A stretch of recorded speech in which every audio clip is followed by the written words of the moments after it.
Audiobook Academy Biography presents Jacob Zuma. From 2009 to 2018, Jacob Zuma was the President of South Africa.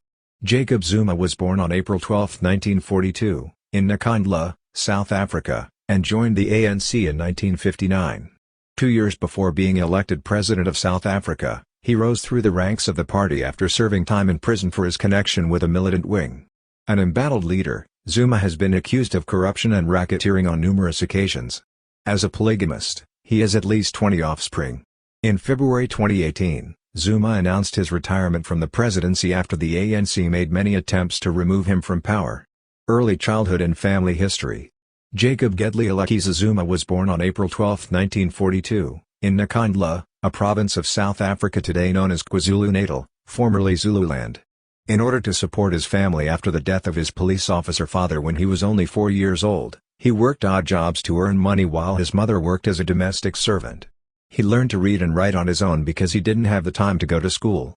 He became a member of the ANC, a political party that opposed apartheid and other discriminatory laws in South Africa in the late 1950s because of a family member who was a trade unionist. Zuma had to conceal his ANC membership at this time due to the government's prohibition on the organization and other opposition parties. Political career startup. When the ANC was forced to go underground in the early 1960s, it created a militant branch that had previously been a non-violent group. The new militant group, known as Umkhonto weSizwe, carried out sabotage against the government. In 1962, Zuma became a member of the gang and was arrested along with 45 other members the following year. He was subsequently found guilty of conspiracy. For several years, he was imprisoned on Robben Island with Nelson Mandela, who would go on to become South Africa's first black president. Despite his release in 1973, Zuma remained a key ANC member in KwaZulu-Natal, where he helped construct the organization's underground infrastructure. 2 years later, he fled and spent the rest of his life in several African countries. In 1977, Zuma became a member of the ANC's National Executive Committee. As he held ANC positions throughout the next decade, building a reputation for dependability and stoicness, he rose in rank within the organization. Zuma returned to South Africa after the ANC ban was removed in 1990. F.W. de Klerk's administration was in power at the time, and he assisted the opposition party in its discussions with them over political prisoners and exiles. He also campaigned to end violence in his own province of KwaZulu-Natal. It is widely acknowledged that Zuma's role in bringing enduring peace to the region earned him membership on the province's Executive Committee for Economic Affairs and Tourism, even though he ran for premier in 1994 but lost the election. His own political organization, the African National Congress, ANC, elected him as national chairperson and chairperson of the KwaZulu-Natal branch. Charges of rape and corruption. Thabo Mbeki appointed Zuma executive deputy president of South Africa in 1999. Following Mbeki's victory in the presidential election, Mbeki established a special team known as the Scorpions to probe corruption as part of his long-term plan for the country. That year, South Africa's government stated that it had struck a deal to purchase 29 million rand worth of strategic arms, planes, boats, helicopters, and submarines. Zuma has been plagued by this transaction for many years. When financial discrepancies were revealed, he and other members of the government were questioned. Zuma was first cleared in a 2001 investigation on the topic, but ended up being charged with corruption in 2003. In 2005, after his financial advisor Schabir Shaik was found guilty of corruption and fraud, Zuma's legal issues reappeared. Zuma was once more accused of wrongdoing in connection with the 1999 arms deal, this time for accepting a bribe. As a result, President Mbeki sacked him. Zuma was arrested in December 2005 on suspicion of raping a woman in his residence. Zuma was on trial for many months in Johannesburg in early 2006 after pleading not guilty. For his lack of knowledge concerning the transmission of HIV/AIDS, Zuma was slammed during the trial.